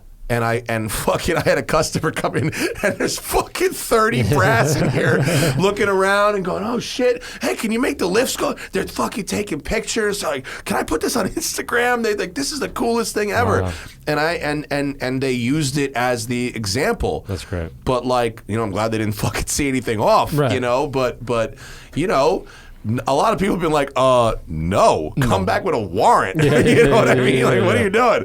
But I was like, yo, roll up. I'm not hiding shit, So, but at the same time, I'm just so aware of the fact that these oversight agencies have really been stripped of a lot of their resources and power.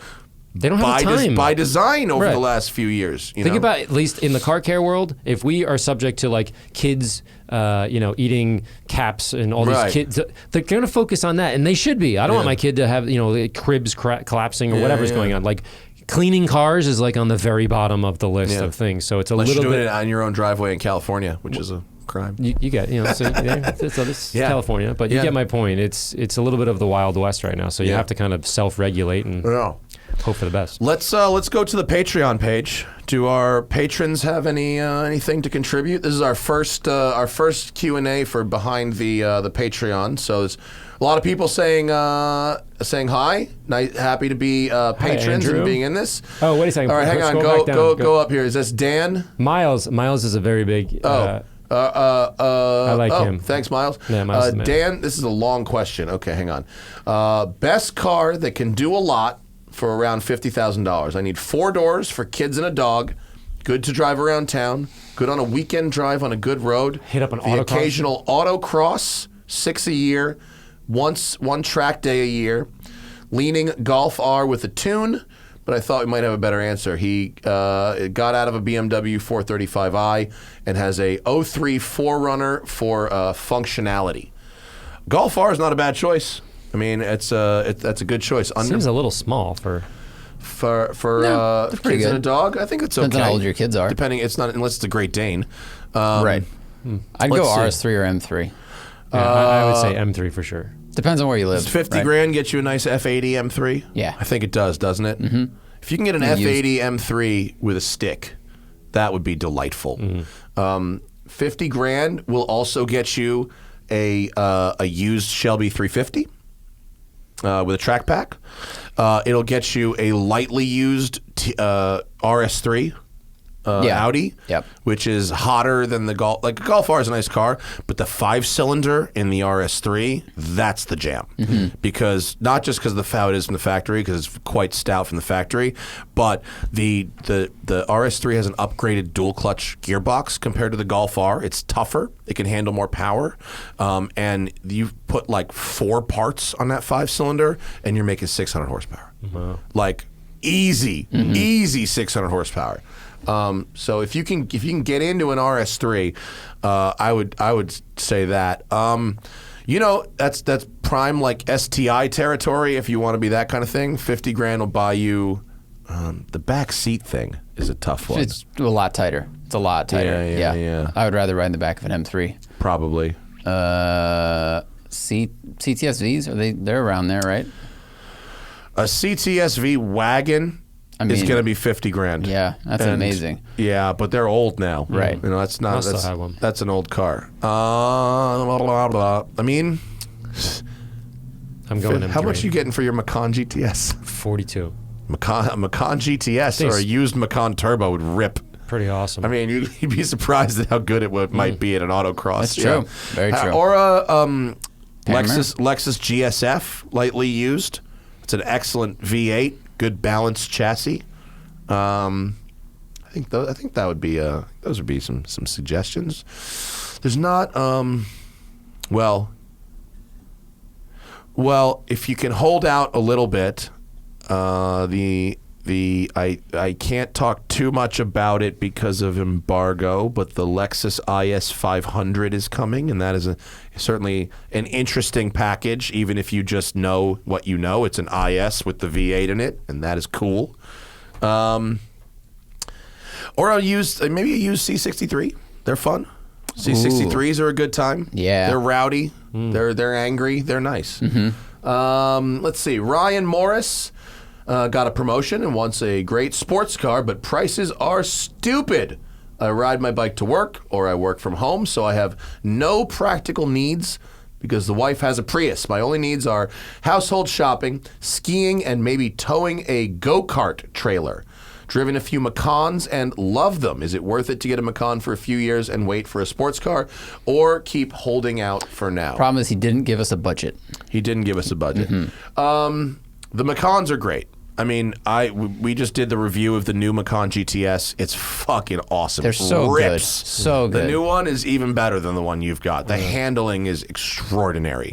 Really, really, really extraordinary.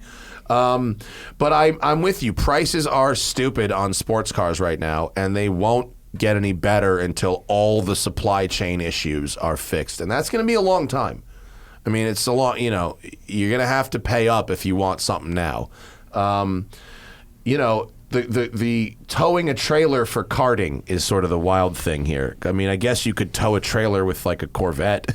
A cart trailer is going to weigh like 500 pounds. Yeah. So yeah. I don't think that would be too big of an issue. Skiing is an interesting one. Yes, if you're going, I think I would say Macan. I think Macan. Yeah. They're amazing. Macan is a nice ski car. Yeah. I mean, you made the I put good point. tires on it. You're ready to go. I mean, and for the price of a Macan, you could also get a used Panamera that's pretty cool too. I don't know exactly where they even out, but like I love Macans. I think a Macan S with a tune and exhaust, or a GTS or a turbo, they're fucking great. I don't know what your budget is, but it's not just the prices of, as Larry just said with his Macan that he's trading out, it's not just the prices of sports cars that are ridiculous right now. I mean, car makers cannot get new inventory, and consequently, secondhand inventory is really, really in demand. My car's sold already. Yeah. It's just waiting for me to give it back. Yeah. Alternatively to the Macan, the X3M is pretty sweet. The competition version is very stiff, and the GLC 63 is pretty bitchin' too. It's got a real hot V8 in it, and I mean they're probably tough to get because Mercedes can't build V8s right now. So those prices probably went up. After They that announcement. probably did. Yeah. But if you can get a GLC 63, they're pretty cool, or a GLA 45. GLA 45 that I reviewed is nice. Some snow tires on it. That thing would be a bad motherfucker on a ski trip. Yeah. Comfortable, and you could run that in an autocross. You could probably take it to a track day, and it'll be fun. Oh, for sure. Yeah, it'd be a good time. Yeah. Question for Larry: Is there a reason why your cars aren't ever colored? Yeah, Larry, all your cars are black or silver, and why don't you buy the new one is Neptune Blue. I think we answered that already because you are getting a color. I am getting a color. Black is the hardest to maintain. Silver is the easiest, so I figured, why not? Good spread. Yeah. Yeah. My parents didn't buy colors for a while. It was always silver or something. Silver's the easiest. Yeah, my mom's got a blue Q5 now, which is she's like, I got a new car. It's blue. She's really excited that it's blue. Yeah. And she took my advice because she had an SQ5. Yeah. Which that S has never been wasted more on anybody. And so she got a 2-liter, a Q5. Yeah. And my dad is he points. He doesn't want to order. He doesn't want to have them. So like whatever's on the lot kind of thing? I want to drive home in this motherfucker today. And because of that, he ends up with the weirdest spec that people that don't want. Green with the white his interior? Cayenne? No, his Cayenne now. He's got the ugliest Cayenne on earth. What is it? It's a turbo. It's like a 2017 Cayenne turbo with the full sport design aero kit, the sport design wheels, and it's got a chocolate interior with extended burlwood. It is heinous looking. But he got it, from Town Motors. Right. It was sitting on the lot. Someone obviously ordered it and then bailed once they realized what they'd done. And they basically gave it to him for the price of if it didn't have any of that shit on it. Yeah. It's like a 155 sticker. They gave it to him for like 120. He's like, I paid 120. I'm like, that's what it would have cost if it didn't have all that ugly shit on it, Dad. Larry, Elliot says, any recommendations for minimal or lazy car care? I mean, like yourself? if you wanted to take care of your car and not work too hard, hydrate. Yeah, you put a coating on it. That's true. Pay somebody to repair it, to paint correct it, whatever. Do a one-time thing, put a coating on it, AMMO Reflex Pro, whatever you pick, and then power wash it, hydrate it, you're out the door. Yeah. All right, I'm going to do that. My Safari, it had Expel film with reflex coating over it. That's like- and I could just fucking just spray all day long and hydrate, and it was done. It Yeah. was great. The flip side is if you wanted to make it like insane, like you said, if you clear bra the whole thing, you're That basically too. done. Yeah, that too. Yeah. Larry, Tim says, Larry, when are you opening up the Ammo studio for training? He's going to Rupees later this month. Rupes. Hopefully soon. I know I've been saying that and people are losing their minds, but hopefully soon. I'm trying to figure that out. And I want it to be like the end-all, be-all training, and I'm way overthinking it probably. Yeah, you are. And you're also scatterbrained as fuck. Yeah. Thank you. You are. You're good at training by fucking doing, but you need to have someone else organize the curriculum. I said I need a Zach. I'm desperate for a Zach. Well, don't take fucking mine. Yeah, well, I don't want to live My in the East Coast. You're fucking crazy. my fucking manager came up here. He goes, "Hey, I think Larry's trying to take Clinton." Yeah, is that what he said? Yeah. I go, I don't think Clinton wants to move to Connecticut. Yeah, I think you're fine. Clinton's never seen snow. I don't think he wants to leave LA. Elemental Garage says he's about to take on a paint correction on a 68 GT500 KR. Very cool car. Any advice for approaching the original fiberglass painted panels on the trunk and hood versus what you might do if they're metal? Good question. So the metal is going to sort of dissipate the heat a little bit better than say fiberglass. Fiberglass is going to heat up a hole like this thing. That's covered fiber, but the same concept. It's going to heat up really fast. So my advice to you would be make sure you work slower speeds, maybe less pressure, that kind of thing, and realize that you have a higher percentage chance of burning through the paint. That doesn't mean you are going to burn through the paint. It's just when metal heats up, if I heat one end of the metal up, you can eventually feel it over here. If you do that with On fiberglass, it doesn't do anything. So that means when you hit the polisher here, all that heat isn't spreading out and kind of chilling. It's condensed in that one area. It's in that one Same spot. thing with carbon? Yes. Like this, it's not going to transfer any heat. Interesting. Yeah, so you just got to be a little bit more careful. All right.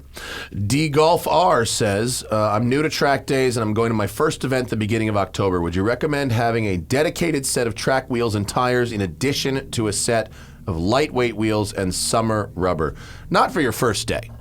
Your first track day, I would run what you brung. Yeah. And maybe even your first 5 or 6 track days, I would run. If it's run literally what you your brung. first track day, I think you need to go and just, like, it's the first day of school and figure out where to go, what to sign up, get the insurance. Like, that's half of the battle. And then if you get a couple of laps or whatever, then you're kind of cool. I think you can't just like walk into a track day like brand new. Yeah. Like you don't even know where you're going, what to wear, what to bring. all that Well, kind if of he stuff. already has, if I'm reading this, it seems like he already has a set of lightweight wheels with summer tires. Right. And I think even if you become an experienced track driver, I don't think you need a second set of lightweight wheels with track tires unless you're going to start running slicks or unless you're breaking wheels. Because like a good set of lightweights in summers, like that's what you'll probably run at the track. Yeah. Yeah, I would say lightweights in summers and maybe like stocks and snow tires or something like that, depending on where you live, or all seasons. But like, I wouldn't go to your first track day thinking about modifying your car. That's the worst idea. I would go to at least a couple of track days till you get to the point where you can feel not that certain aspects of your car might not be able to keep up with the rest of it. Before Spencer died, you remember Spencer? Yeah, of course. The first thing that he always said to me, he goes, it's the number one modification that people do on cars before they go to the track. And I was like, I don't know, exhaust and engine. He's like, yeah, exhaust, engine. He's like, the number one thing that you need to do? Tires. Nothing. Brakes. Oh, yeah. I was like, nobody does anything with brakes. Yeah, He's yeah. like, the brakes are the number one. Like, if you're gonna fluid and pads. Yeah, but to your point, just leave the car the way that it is. It's probably better than. And I wouldn't, unless you're literally going for lap times. Right. If you really care about that stopwatch, which you shouldn't for your first 30 track days, care about the stopwatch. That's when it's like, I need special wheels, and stuff. And I understand why people want special wheels, but like you don't really need that in the beginning. Ramon says, yesterday I had a can of primer in my car, and as I was taking it out, a drop dripped on my seat. It didn't have hardener mixed in, but all it had was dish soap. Didn't really do much. Is there a way to get out primer? Oh my gosh! Oh, it depends on the type of primer. It's an oil base. Is it I would need more information, but essentially, I wouldn't let that dry. Do you see any questions out there? I wouldn't let that dry and hit that. I'm guessing it already has because we've been doing this show for an hour and a half. for a while, so it's probably already dry. Yeah. Yeah. Then tweezers. Literally pick that shit out. Yeah, I'd have to see pictures. Tell them to send me an email. Turpentine. Well, yeah, if you want it depends on if the color of your interior is white, then yeah, use turpentine and bleach and you'll be fine. But okay, do we have a lot left, Zach? Because I have to end this show in like a few minutes. Okay, we're gonna try to get through all these. So these are people that are like they're patrons. Right. We haven't figured out yet. Like, I don't think we're gonna guarantee that we're gonna be able to answer all these questions. I'm gonna do the best I can. I'm excited. I'm the first person kind of going through this. I'm excited. It's not been a shit show, honestly. What would be defined as a shit show? Like, what does that mean? Either nobody at all listened, or people were just being assholes. Seems like people are into this. Martin Bueno got paint protection film installed on the car in 2019, heavily used on the highway. If I wanted to get the front end repainted, should I get it removed by a professional or just send it to the body shop? I got paint protection film installed on my car 2 years ago. Right. So then why does he need to get his car repainted? I don't know. Maybe it's not on the whole car. Maybe he got into an accident over bad paint. Yeah. If it's over bad paint, then you need to get it repainted. I mean, but if it's clear, I think the question is, if he's going to get the car painted anyway, should he have a separate professional remove the film or just have the body shop do it? Oh my gosh, no, body shop. Just have the body shop do it. I agree. They're going to paint it anyway. Yeah, and what are they going to ruin it? They'll paint it. Oh, Craig Redmond, did we see the stolen NSX that crashed running from the cops yesterday? Oh, no. That's terrible. We did now. Someone stole it and ran from the cops and fucked it up. Can you imagine the owner of that car is like, really? Yeah, it sucks. Like that's I hope they had Haggerty declared value. Gray One Niffy question: Any tips on effective exterior detailing when living in an apartment? I have a covered spot but open to the air. This is almost like a cheating question. They have no water. Yeah. So I have a product called Frothy, and it comes in a container. It's probably my #1 seller. That was Zach was kind of alluding to it before. We had a lot of problems where I was doing cars where it's like 25 cars deep. I can't run a hose around 25 cars. I'm like, how can we possibly do this? And long short of it, there you go. Thank you. Makes a waterless wash. Makes a waterless wash. We call it hoseless wash, but it's a ton of lubrication. It feels like soap on your paint, but you can actually wipe it away. If you actually put soap on your paint and then rinse it away, leave all these marks, obviously, because you have to use the water. So we made it based on what's called a humectant, which is like shaving cream. When you put shaving cream on, it's the same concept. It absorbs the water around, keeps it lubricated, makes it, et cetera, et cetera. So there you go. There you go. Frothy. Frothy and the aerator, or the aerator kit. Oh, yeah, you need the aerator. Okay. For me, how is my quality of sleep been since I stopped smoking weed? I had a couple weeks of no sleep, and then I had a whole bunch of nightmares, and now I'm feeling a little better. I had a couple dreams the last couple days that weren't nightmares, which was good. I had a week of horrible nightmares. When you went off of weed? Yeah, quitting weed, yeah. What? Wait, do you have good dreams now?